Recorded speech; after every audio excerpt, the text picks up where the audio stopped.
بسم اللہ الرحمن الرحیم۔ عزیر وائس چینل میں آپ کا خیر مقدم ہے۔ آج ہماری کہانی کا عنوان ہے میرا دل بدل دے۔ بابر جیسے ہی اپنے شاندار گھر میں داخل ہوا، اس کے دونوں بچے جو آپس میں ہنسی مذاق کر رہے تھے ایک دم سنجیدہ ہو گئے اور اسکول کی کتاب کھول کر بیٹھ گئے۔ بوڑھا مالی بھی سہما ہوا نظر آ رہا تھا اور ملازمہ بھی خوفزدہ دکھائی دے رہی تھی۔ دوسروں کو اپنے سے حقیر سمجھنا اور ان کے ہر کام میں کیڑے نکالنا، برے القابات دینا بابر کی عادت تھی۔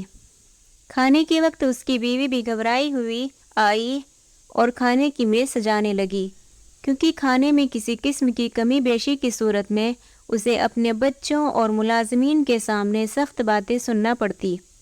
غرض بابر کی غیر موجودگی میں گھر خوشیوں کا گہوارہ نظر آتا۔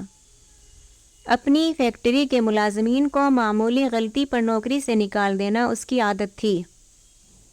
اس کی باتیں سن کر ملازمین خون کے گھونٹ پی کر رہ جاتے اور اس سے دور دور بھاگتے تھے۔ بابر اپنی کامیابیوں کو اللہ کا احسان سمجھنے کی بجائے اپنی عقل اور محنت کا نتیجہ قرار دیتا کہ اگر میں نہ ہوتا تو نہ فیکٹری ہوتی اور نہ تم سب کی خوشحالی۔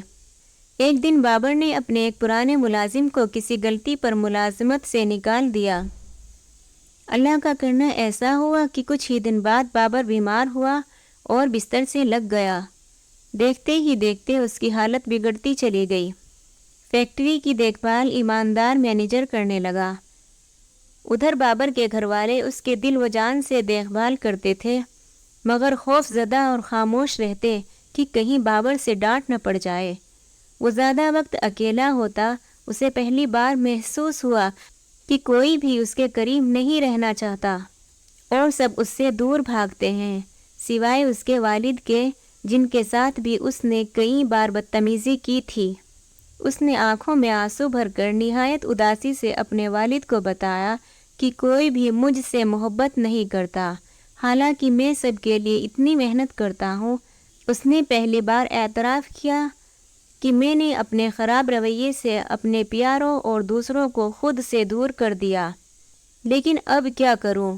اس کے والد نے کہا، میرے بچے، اللہ سے دعا کرتے رہو کہ وہ تمہارے دل کی اصلاح کر دے۔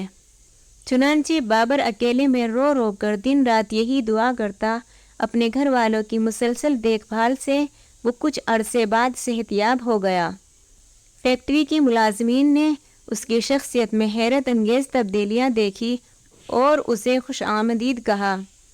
جب وہ گھر میں داخل ہوتا تو بآواز بلند السلام علیکم کہتا، سب سے مسکرا کر ملتا اور اپنے غصے کو قابو میں رکھنے کی کوشش کرتا، جس کے بدلے میں سب لوگ، خاص طور پر اس کی بیوی بچے، اس سے خوش تھے اور اس سے محبت کرنے لگے تھے۔ وہ بھی بہت خوش تھا کہ اللہ نے اس کا دل بدل دیا تھا۔ آپ کو یہ کہانی کیسی لگی؟ اس طرح کی اور کہانی جاننے کے لیے ہمارے چینل کو سبسکرائب کریں، ویڈیو کو لائک کریں اور شیئر کرنا نہ بھولیں۔ شکریہ۔